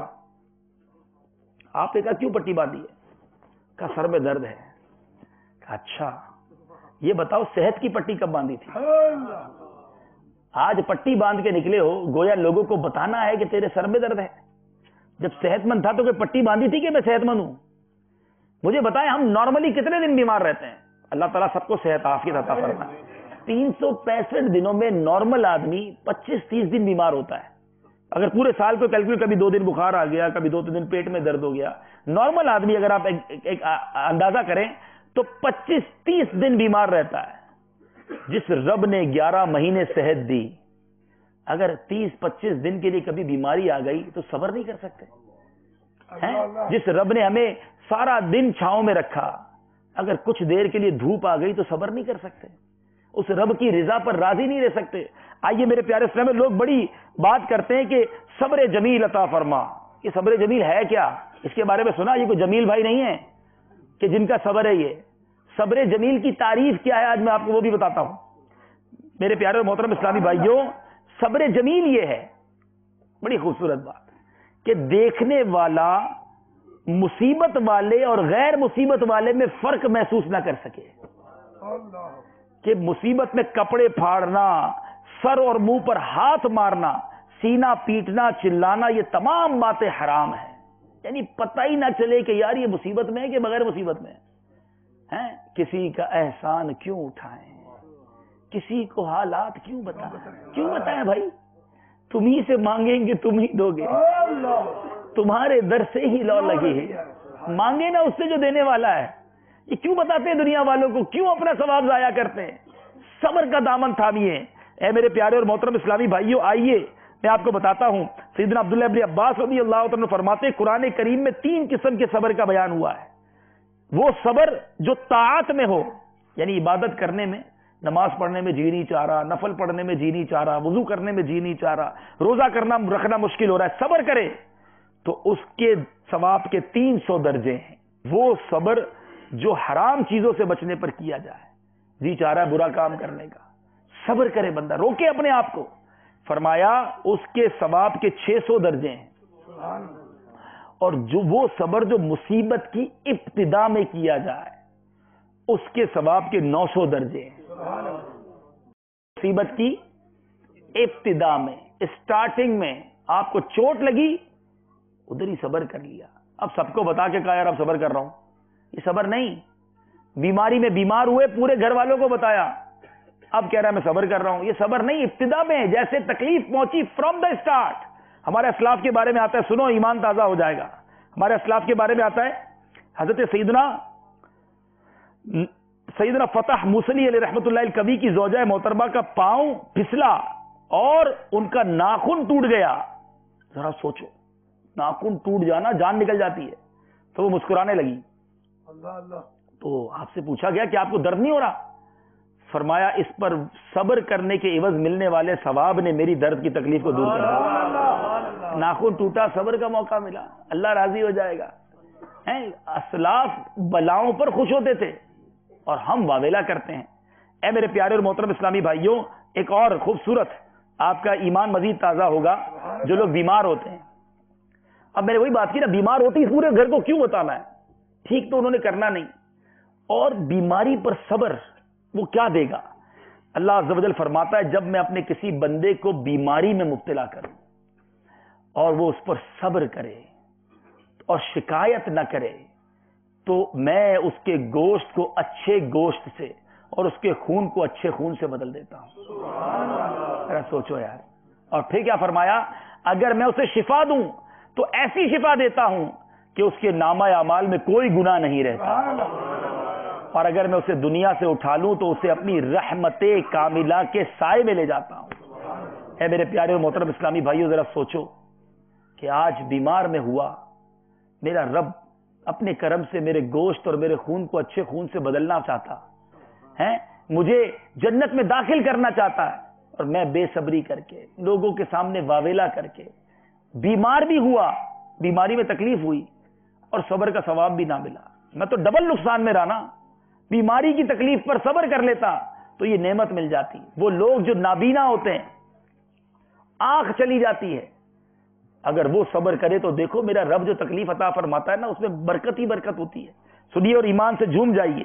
سرکار دو عالم صلی اللہ علیہ وسلم نے فرمایا, اللہ عز و جل فرماتا ہے, اے جبرائیل جب میں اپنے کسی بندے کی بینائی لے لوں, نابینا ہوتا ہے, بینائی لے لوں تو اس کا اجر یہ ہے کہ میں اسے اپنے دیدار سے مشرف فرماؤں گا. دنیا کے نظارے نہیں دیکھ سکا, رب کا دیدار کرے گا وہ شخص. یہ ہے تکلیفوں پر صبر کرنے کا ثواب. مگر ہماری بے صبری, ہماری کوتاہیاں کہ ہم واویلا کر کے, ہم بے صبری کر کے اپنے اس میرے پیارے اور محترم اسلامی بھائیو عظیم جو ہے وہ ثواب کو ضائع کر دیتے ہیں. اب کئی لوگوں کے یہاں بچوں کا انتقال ہو جاتا ہے, پیدا ہوتے ہیں انتقال ہو جاتا ہے, چھوٹے بچے دنیا سے چلے جاتے ہیں, کچے بچے دنیا سے چلے جاتے ہیں, صبر نہیں کرتے, واویلا کرتے ہیں. سنو یہ کتنی بڑی نعمت ہے. سور کے پیکر تمام نبیوں کے سرور صلی اللہ تعالی علیہ وسلم نے فرمایا, جس مسلمان جوڑے کے 3 بچے انتقال کر جائیں, اللہ عز و جل ان بچوں پر فضل و رحمت کرتے ہوئے ان ماں باپ کو, ان دونوں کو جنت میں داخل فرمائے گا. اگر صبر کیا ہو تو, اور اللہ خوش رکھے ہمارے صحابہ کرام, ایسا کام کر دیتے ہیں نا صحابہ کرام. صحابہ کرام نے کیا کہا, یا رسول اللہ اگر کسی کے 2 بچے چلے گئے ہو, 3 نہیں 2 کسی کا انتقال ہو گیا ہو, میرے آقا نے فرمایا 2 بچے بھی ہوں گے, حدیث پاک کا مفہوم ہے اس کو بھی اجر مل جائے گا. یہیں پر صبر نہیں کیا, ہو سکتا کسی کا 1 بچے کا انتقال ہوا ہو. صحابہ کرام نے عرض کیا, رسول اللہ کسی کا اگر 1 بچہ چلا گیا ہو تو. کتنے پیارے ہمارے صحابہ. نبی پاک علیہ الصلوۃ والسلام نے فرمایا اس 1 بچے پر بھی, اور پھر فرمایا اس ذات پاک کی قسم جس کے قبضہ قدرت میں میری جان ہے, جس عورت کا کچا بچہ فوت ہو جائے یعنی حمل ضائع ہو جائے اور وہ اس پر صبر کرے تو وہ بچہ اپنی ماں کو اپنی ناف کے ذریعے کھینچتا ہوا جنت میں لے جائے گا. لیکن بچے کے انتقال پر جو ماں واویلا کرتی ہے, جو بکواس کرتی ہے, معاذ اللہ کفر تک بک دیتے ہیں, میرا ہی بچہ ملا تھا, یا اللہ تجھے میرا ہی بچہ ملا. استغفر اللہ. گویا رب کے انصاف پر, رب کی قدرت پر, رب کے فیصلوں پر اعتراض. اس میں میت پر گھر میں جو کفریہ کلمات بکے جاتے ہیں. ارے صبر تو صبر, بندہ ایمان سے ہاتھ دھو بیٹھتا ہے. ایسا نہ کرے, ایسا نہ کرے, خدا را صبر کرے. اور اس کی جو فضیلتیں ہیں, اس کی جو برکتیں ہیں وہ اس قدر زیادہ ہیں. اے میرے پیارے اور محترم اسلامی بھائیوں, وہ لوگ جو مشکل میں ہیں, جو پریشانی میں ہیں, جو تنگ دستی میں ہیں, جن کے پاس مال و دولت کی کمی ہے, مجھے بتایا گیا بڑی بے روزگاری جناب یورپ میں بڑھتی جا رہی ہے. سنو نبی پاک صلی اللہ تعالی علیہ وسلم کیا فرماتے ہیں, کیسی پیاری دعا میرے آقا فرماتے ہیں. ایمان تازہ ہو جاتا ہے کہ نبی پاک صلی اللہ تعالی علیہ وسلم دعا فرماتے ہیں, اللہم احینی مسکینا وامیتنی مسکینا واحشرنی فی زمرۃ المساکین یوم القیامہ. اے اللہ مجھے مسکینی والی زندگی اور مسکینی والی موت عطا فرما, اور قیامت کے دن مجھے مسکینوں کے زمرے میں اٹھا. میرے آقا خود اس بات کی تمنا کرتے. کیوں؟ اس کے بارے میں روایت بھی ہے کہ میرے پیارے اسلامی بھائیوں, پیارے آقا علیہ الصلوۃ والسلام نے جب یہ دعا کی تو پوچھا گیا کہ یا رسول اللہ اس کی کیا وجہ ہے. میرے آقا نے فرمایا ایک حدیث پاک کے مطابق کہ یہ مسکین جو ہیں یہ مالداروں سے 500 سال پہلے جنت میں چلے جائیں گے. جنت میں پہلے چلے جائیں گے, تو یہ آگے رہیں گے بھائی جس نے صبر کیا ہوگا. اور اسی طرح ایک حدیث پاک ہے کہ سرکار دو عالم صلی اللہ تعالی علیہ وسلم جو ہے وہ انہوں نے فرمایا, بے شک مہاجرین فقراء قیامت کے دن اغنیا سے 40 سال آگے ہوں گے. اور ایک روایت میں ہے کہ جیسے میں نے 500 سال کا فرمایا عرض کیا, تو پیارے آقا سے کسی نے پوچھا کہ ذرا بتائیں تو صحیح وہ مساکین کون ہوتے ہیں جو اس طرح آگے رہیں گے. اب ذرا ایگزامپل سنیے. ان کے کپڑے بوسیدہ اور سر پرا گندا ہوں گے, انہیں دروازوں سے داخل ہونے کی اجازت نہیں دی جاتی. یعنی کچھ لوگ ہوتے ہیں آپ باہر رہے بھائی, بڑا غریب سا شخص ہوتا ہے, میلے کپڑے ہوتے ہیں, تم باہر رہو بھائی, آپ کی جگہ نہیں ہے. فرمایا دروازوں سے داخل ہونے کی اجازت نہیں دی جاتی, نہ ہی وہ خوبصورت عورتوں سے نکاح کر سکتے ہیں, بیچارے غریب ہوتے ہیں, ان کا نکاح بھی جلدی نہیں ہوتا. لیکن اگر وہ صبر کرے, پھر کیا فرمایا, اور جبکہ انہی کے صدقے مشرق و مغرب والوں کو رزق دیا جاتا ہے. یہ وہ اللہ کے نیک بندے صبر کرنے والے ہوتے ہیں جو صبر کر رہے ہوتے ہیں, تھوڑے پر خوش ہوتے ہیں. ان کے صدقے مشرق و مغرب والوں کو رزق دیا جا رہا ہوتا ہے. اور فرمایا ان پر اگر کسی کا حق ہو تو وہ پورا ادا کرتے ہیں, مگر ان کے حق پورے ادا نہیں کیے جاتے, لوگ ان کا حق بھی مار لیتے ہیں. اے میرے پیارے اور محترم اسلامی بھائیوں, اب غور کیجئے, صبر کرنا ہے یا واویلا کرنا ہے. ایک روایت میں نے پڑھی پیارے اسلام, 2 روایتیں ایمان افروز, کہ اللہ تبارک و تعالی کسی بندے کو کسی مرتبے پر پہنچانا چاہتا ہے. اس کی بارگاہ میں کسی شخص کا کوئی مرتبہ لکھا ہوتا ہے, سٹیٹس, کہ اس کو جنت میں اس درجے پر یا نیکوکاروں کے اس درجے تک پہنچانا ہے, مگر وہ اپنے عمل کے ذریعے نہیں پہنچ پاتا, اس کا عمل اتنا اچھا نہیں ہوتا. رب کریم اس کو کسی آزمائش میں مبتلا کرتا ہے تاکہ میرا بندہ صبر کر کے وہ درجے پہ پہنچ جائے. تو یہ آزمائش, یہ تکلیف تو میرے درجے بلند کرنے آئی, مگر بے صبری کر کے, واویلا کر کے, ڈھنڈورا پیٹ کر میں نے یہ صبر کا موقع بھی ضائع کر دیا. ذرا سوچو, میرے بیماری آئی میرے گناہ معاف کروانے کے لیے, مگر میں نے اس بیماری پر صبر نہ کیا تو وہ صبر بھی ثواب چلا گیا. ایک اور روایت پڑھی, اور جو لرزا دیتی ہے, حوصلہ بھی دیتی ہے اور لرزا بھی دیتی ہے. روایتوں میں آتا ہے کہ جو بندہ اپنے رب کی طرف سے دیے گئے تھوڑے پر راضی ہو جاتا ہے, وہ رب کریم بھی اس کے تھوڑے عمل پر راضی ہو جاتا ہے. جب میں نے یہ روایت پڑھی نا, ڈر گیا. اللہ کرے کہ واقعی سچا ڈر جاؤں, آپ بھی ڈریے, کہ جس کو تھوڑے پر عمل پر تھوڑی نعمتیں دیں, اس کے وہ تھوڑے عمل پر راضی ہو جائے گا, تو جس کو زیادہ دیا اگر اس سے زیادہ کا تقاضا ہو گیا تو ہم کیسے جواب دیں گے؟ ہمارے پاس تو کچھ بھی نہیں, دیا بہت ہے ہمارے رب نے. ارے اگر دنیا کا مال نہیں ملا نا تو یہ مت سمجھو کہ کچھ نہیں ملا. میرے رب نے جو آنکھیں دی ہیں, جاؤ اندھے سے پوچھو کیسے زندگی گزارتا ہے. تھوڑی دیر کے لیے میرے سارے اسلام میں آنکھیں بند کرے, کچھ سیکنڈ کے لیے ذرا بند کرے آنکھیں, اب کھول دیجیے. جو تھوڑی دیر پہلے آپ کے سامنے اندھیرا تھا نا, اندھے کی زندگی میں ساری زندگی وہ اندھیرا ہوتا ہے, آل دا وے وہ کچھ نہیں دیکھ سکتا. ارے وہ بیچارہ اپنے ماں باپ کو نہیں دیکھ سکتا, وہ اپنے دوستوں میں بیٹھا ہوتا ہے لیکن دوستوں کو نہیں دیکھ سکتا. ارے کبھی سوچیں کہ وہ اندھا بیچارہ جب اس کے چھوٹے چھوٹے بچے اسے کہتے ہیں عید والے دن ہوں گے, ابو جی دیکھیں آج میں نے کیسے کپڑے پہنے ہیں, کیا گزرتی ہوگی کہ کاش میری آنکھیں ہوتی تو میں ان بچوں کو دیکھ لیتا. کبھی کوئی اندھا نصیب سے مکے مدینے پہنچ جاتا ہوگا اور اعلان ہوتا ہوگا قافلے والوں کعبہ دیکھ لو, تو وہ کیسی حسرت سے سوچتا ہوگا کاش میرے پاس آنکھیں ہوتی تو میں کعبہ دیکھتا.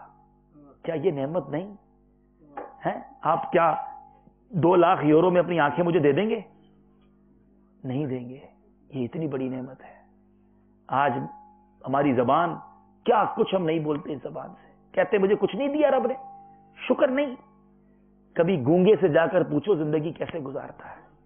وہ بیچارہ اشارے کرتا رہتا ہے, سامنے والا سمجھتا ہی نہیں اس کی بات, لوگ اس کی مذاق اڑاتے ہیں, وہ کچھ سمجھا نہیں پاتا اپنی بات. آج مجھے رب نے زبان دی ہے, یہ کتنی بڑی نعمت ہے.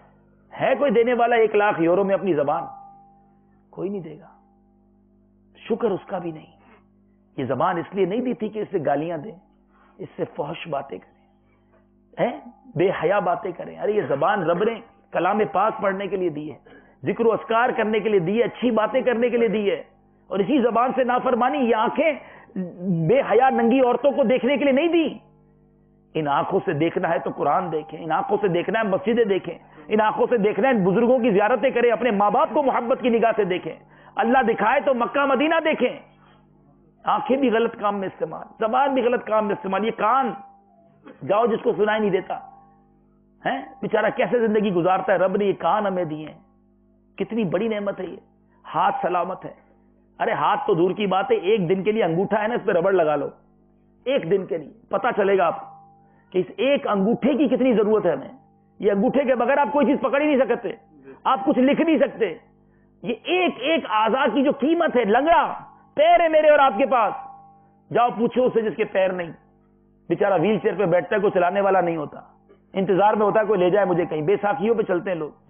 یہ سب سلامت ہے میرا اور آپ کا، اور تھوڑی سی تنگی پر شکوہ، تھوڑی سی تنگی پر شکایت، کیا جواب دیں گے ہم رب کو؟ ارے ہے کوئی جس نے آج تک سجدے کیے ہوں، یا اللہ تو نے مجھے آنکھیں دی ہیں میں آج تیرا شکر ادا کر رہا ہوں، اس کا جواب ٹائم نہیں۔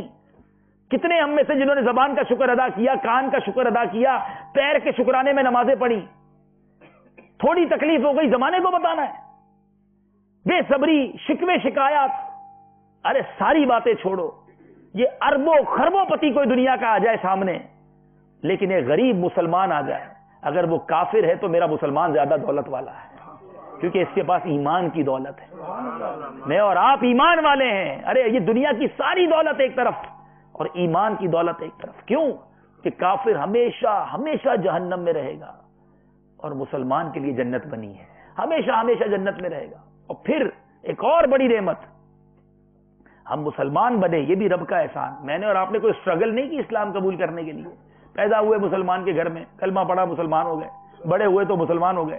ذرا سوچیں کسی کافر کے گھر میں پیدا ہو جاتے تو؟ میں نے اور آپ نے کوئی دعا کی تھی یا اللہ مسلمان کے گھر میں پیدا کرنا؟ مانگا تھا رب سے، بغیر مانگے رب نے عطا فرما دیا۔ آج آپ رہتے ہی غیر مسلموں کے ملک میں، ان کے بھی تو بچے ہیں، خدا نہ خواستہ میں اور آپ ان کے گھر میں پیدا ہو جاتے، کتنے کافر کنورٹ ہوتے ہیں، کیا ریشیو ہے؟ بہت تھوڑا۔ اللہ نہ کرے وہاں ہوتے تو کیا ہوتا؟ رب نے پیدا کر دیا مسلمان گھر میں، اور پھر کرم دیکھو، کسی اور زمانے میں بھی پیدا فرما سکتا تھا، ہمارے رب نے میرے آقا کا امتی بنا دیا۔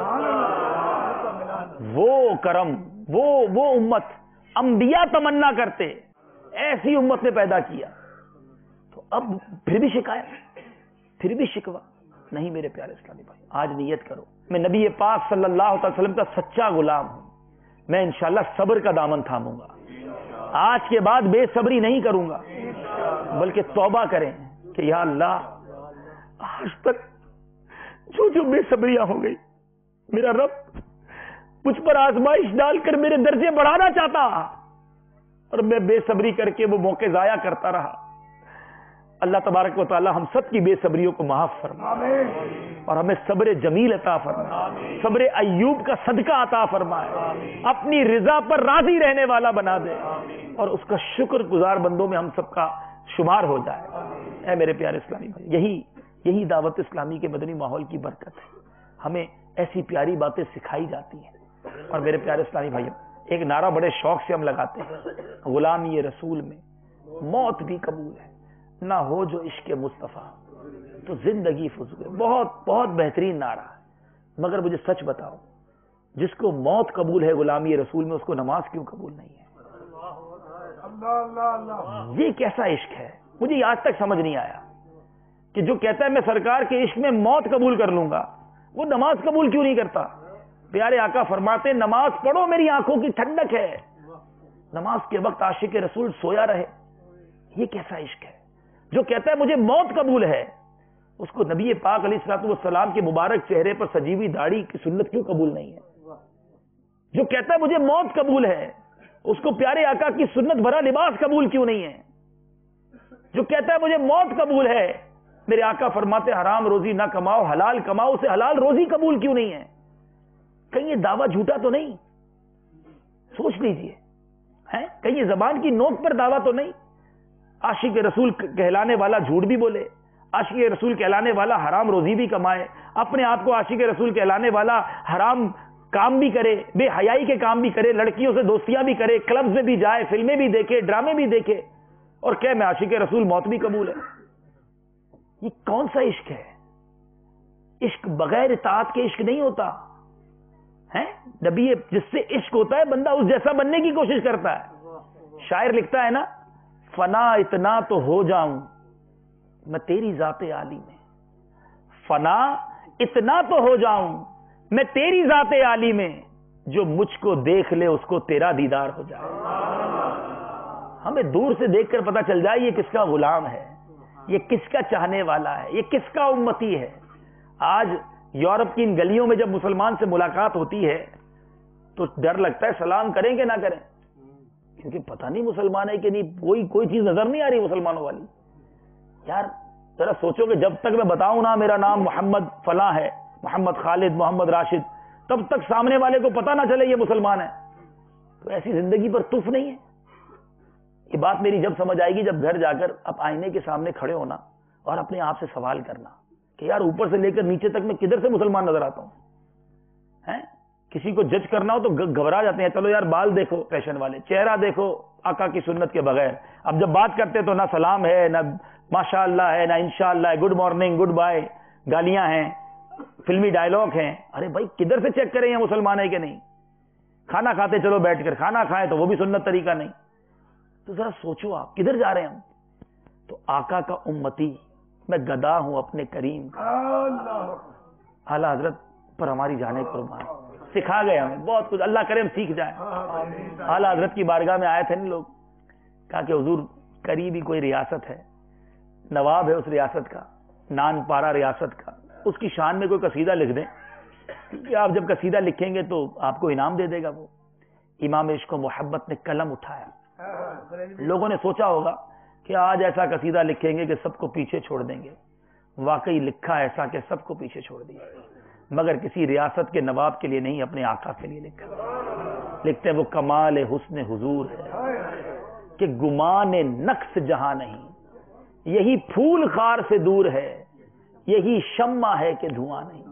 کیا لکھتے ہیں کہ میرے آقا کے حسن کا کمال یہ ہے کہ جہاں نقص تو دور کی بات ہے, گمان نقص بھی نہیں ہے, سوچ بھی نہیں سکتے وہاں پر. یہی پھول خار سے دور ہے. گلاب پکڑتے ہیں نا کانٹے کا ڈر لگتا ہے چبھ نہ جائے, شمع بڑی اچھی لگتی ہے مگر دھواں مزہ نہیں دیتا. اعلیٰ حضرت لکھتے ہیں میرے آقا وہ نعمت ہے, یہی پھول خار سے دور ہے, یہی شمع ہے کہ دھواں نہیں. میں نثار تیرے کلام پر ملی یوں تو کس کو زبان نہیں.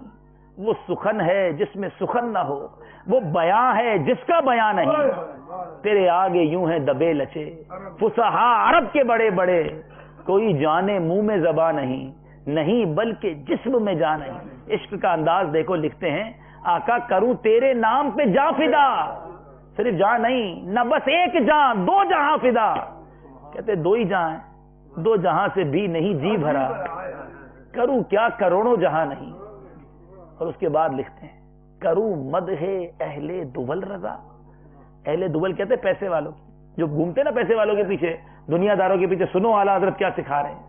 کروں مدح اہل دول رضا, پڑے اس بلا میں میری بلا, میں گدا ہوں اپنے کریم کا, میں گدا ہوں اپنے کریم,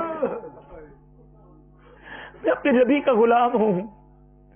میرا دین پارا ہے نہ نہیں, میرا دین کوئی روٹی کا ٹکڑا نہیں ہے کہ میں دنیا داروں کی مدح کرتا پھروں, ان کے پیچھے بھاگوں. میں اپنے کریم کا گدا ہوں, بس یہ سمجھ لو. اے میرے اسلامی بھائیوں, مت بھاگو دنیا والوں کے پیچھے. ہیئر اسٹائل ایسا ہونا چاہیے, لباس ایسا ہونا چاہیے, میرا آئیڈل وہ ہے, میں اس کے پیچھے فدا. میں جناب اپنے والٹ میں تصویریں کسی کی رکھوں, اپنے بیڈ روم میں کسی کی تصویریں لگاؤں, فالو کرتا ہوں میں فلاں کو. روایتوں میں آتا ہے بندہ دنیا میں جس سے محبت کرے گا قیامت کے دن اس کے ساتھ اٹھایا جائے گا. کیا آپ اس بات کو برداشت کر سکتے ہیں کہ جس کافر فٹ بالر, جس کافر کرکٹر, جس بے حیا عورت یا جس بے حیا ایکٹر کے پیچھے دیوانے ہو, قیامت کے دن اس کے ساتھ اٹھایا جائے؟ میں گدا ہوں اپنے کریم کا. ارے محبت کرنا ہے تو نبی پاک سے کرو نا. ادا اپنانی ہے تو ان کی ادا اپناؤ جس کی ادا رب کو پسند آتی ہے. خدا کی رضا چاہتے ہیں دو عالم, اور خدا چاہتا ہے رضا محمد. محبت کرو تو نبی پاک سے کرو. ارے ہم تو چاہتے ہیں ہم آقا کے پرچم تلے جمع ہوں قیامت کے دن. ہم کسی گناہگار کے ساتھ نہیں اٹھنا چاہتے, ہمارے اپنے گناہ تھوڑے نہیں ہیں, ہم تو نیکوں کے صدقے بخشے جائیں گے. کرو غوث پاک سے پیار, تاکہ قیامت میں غوث پاک کا ساتھ مل جائے. کرو خواجہ غریب نواز سے پیار تو قیامت کے دن ان کے قدم قریب ہو جائے ہمارے. کرو داتا گنج بخش سے پیار, کرو بابا فرید سے پیار, ان لوگوں سے پیار کرو جنہوں نے رب سے پیار کیا ہے, جو اللہ کے دوست تھے. کن چکروں میں پڑ گئے, کن کے پیچھے جا رہے ہو؟ مرنا ہے ہم نے, زندگی ہمیشہ نہیں رہے گی ہمارے ساتھ. کیا اٹلی میں لوگ نہیں مرتے؟ آپ کے سامنے بھی نوجوان موتیں ہوتی ہوں گی, ہم بھی چلے جائیں گے. تو کہیں ایسا نہ ہو بعد میں یہ باتیں یاد آئے کہ ہاں یار دنیا میں نے کام غلط کر لیے, پھر چانس نہیں ملنا. آج تبدیلی لائیے.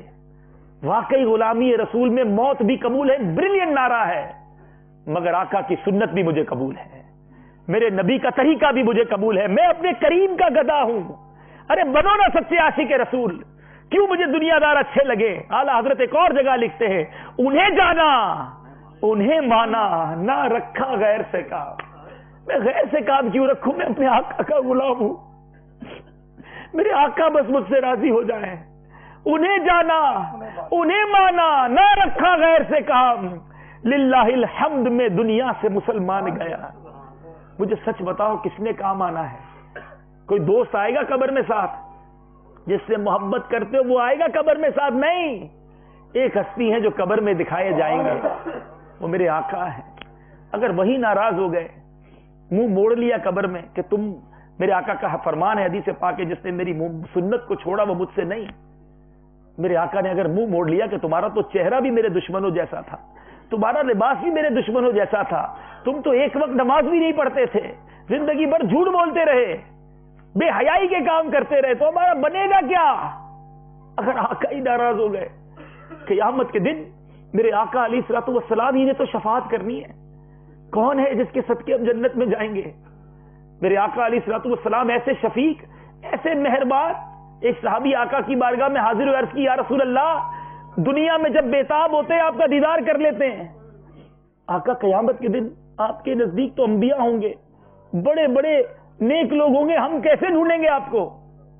میرے آقا فرماتے جس کا مفہوم ہے اگر مجھے تلاش کرنا ہو تو پل صراط کے پاس آ جانا. اپنے گناہگار امتیوں کے لیے رب سلم کی صدائیں بلند کر رہا ہوگا.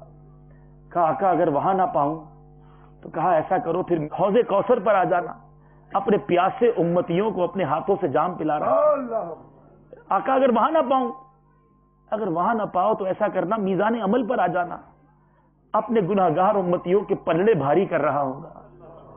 کہا یا رسول اللہ اگر وہاں نہ پاؤں, کہا ان 3 جگہوں کے علاوہ تم مجھے اور کہیں نہیں پاؤ گے. یعنی پیارے آقا اس دن بھی گناہگاروں کو تلاش کر رہے ہوں گے, ان کی شفاعت کا انتظام کر رہے ہوں گے, انہیں کھینچ رہے ہوں گے جہنم سے. مولانا حسن رضا خان صاحب قیامت کے اس پورے نقشے کو کیا بیان کرتے ہیں؟ کہتے ہیں 1000 جان فدا نرم نرم پاؤں سے, پکار سن کے اسیروں کی دوڑتا ہوگا. عزیز بچے کو ماں جس طرح تلاش کرے, خدا گواہ وہی حال آپ کا ہوگا. جس طرح بچے کو ماں تلاش کرتی ہے نا, میرے آقا اس طرح تلاش کریں گے. کوئی قریب ترازو, کوئی لبے کوثر, کوئی صراط پہ ان کو پکارتا ہوگا. یا رسول اللہ کرم کر دیجئے, ہر طرف سے پکار ہوگی. پھر کسی کو لے کے چلیں گے فرشتے سوئے جہیم, کسی کے بارے میں حکم دے دیا جائے گا اسے جہنم میں لے جاؤ. وہ ان کا راستہ پھر پھر کے دیکھتا ہوگا, آقا مجھے جہنم میں لے جایا جا رہا ہے, کرم کیجئے. اے میرے پیارے اسلامی بھائی, وہ آقا ہیں جو قیامت کے دن اپنے امتیوں کو بچائیں گے. مولانا حسن رضا خان صاحب لکھتے ہیں نا, غلام ان کی عنایت سے چین میں ہوں گے, عدو حضور کا آفت میں مبتلا ہوگا. اس دن غلام چین میں ہوگا. میں ان کے در کا بھکاری ہوں فضل مولا سے, حسن فقیر کا جنت میں بسترا ہوگا. اے میرے پیارے اسلامی بھائی, خدا را کہ میں کس کا غلام ہوں, میں کس کا امتی ہوں, کنیکشن میرا کس کے ساتھ ہونا چاہیے. اگر یہ کنیکشن لوز ہو گیا ہے, آؤ جوڑ لو واپس.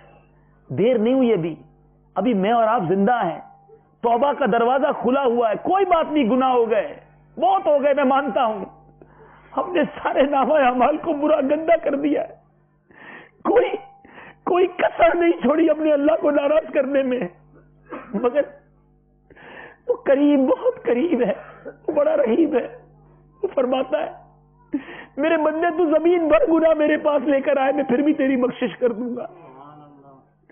حدیث پاک کے الفاظ ہے التائب من الذنب کمن لا ذنب لہ، گناہوں سے توبہ کرنے والا ایسا ہے جیسا اس نے گناہ کیا ہی نہیں۔ آ جاؤ، میرے رب کی رحمت پکار رہی ہے، لا تقنطوا من رحمت اللہ، اللہ کی رحمت سے مایوس نہیں ہونا ہم نے، بس سچی توبہ کی ضرورت ہے، ایک یو ٹرن کی ضرورت ہے، وہ فوراً لے لیجیے۔ آگے جا کے یو ٹرن لے لوں گا اور کہیں اس سے پہلے گاڑی نہ رک جائے، اس سے پہلے میں قبر میں نہ چلا جاؤں۔ یہ انتظار نہ کرنا کہ کچھ دنوں کے بعد نیک بن جاؤں گا، کچھ دنوں کے بعد نمازیں شروع کر دوں گا، کچھ دنوں کے بعد حرام چھوڑ دوں گا، کہیں اس سے پہلے قبر میں نہ چلا جاؤں۔ یاد رکھیں احادیث میں مفہوم ہے کہ قبر دو طرح کی ہوتی ہے، یا تو جنت کے باغوں میں سے ایک باغ ہوتی ہے، یا تو دوزخ کے گھڑوں میں سے ایک گھڑا۔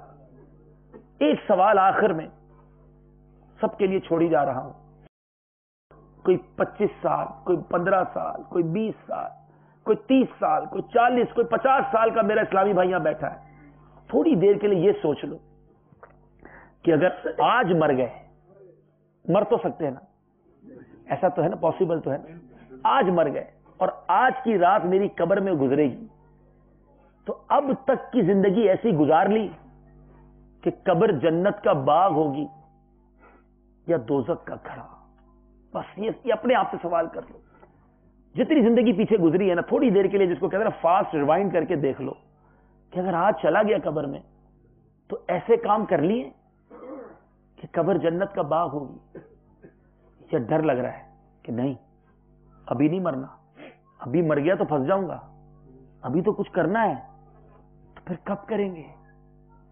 آپ کو موت آنے سے پہلے کوئی نوٹس نہیں آئے گا گھر پہ کہ بھائی 2 مہینے بعد آپ کی روح قبض ہونی ہے؟ دین اینڈ دیئر، اسی وقت جانا ہوگا، پھر کس بات کا انتظار ہے؟ خدارا اللہ کے گھر میں بیٹھے ہیں، میں مانتا ہوں مشکل ہے گناہ چھوڑنا، میں جانتا ہوں ڈیفیکلٹ، لیکن کس سے مدد مانگ رہے ہو پتہ ہے؟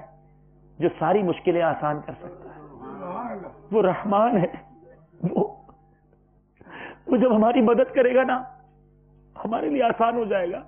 تو آپ سے گزارش ہے دعوت اسلامی کے مدری قافلوں میں سفر کریں، تھوڑا سا دنیا سے ہٹ جائیں گے، تسبیح ہاتھ میں ہوگی، مسجد کا کونا ہوگا، اللہ نے چاہا بہت سارا ذکر اللہ ہو جائے گا۔ رب کریم سے دعا ہے ہمیں مدری قافلوں میں بھی سفر کرنے کی توفیق عطا فرمائے، آمین بجاہ النبی الامین۔ تیرے اعمال کا بدلہ تو جہنم ہی تھا، میں تو جاتا مجھے سرکار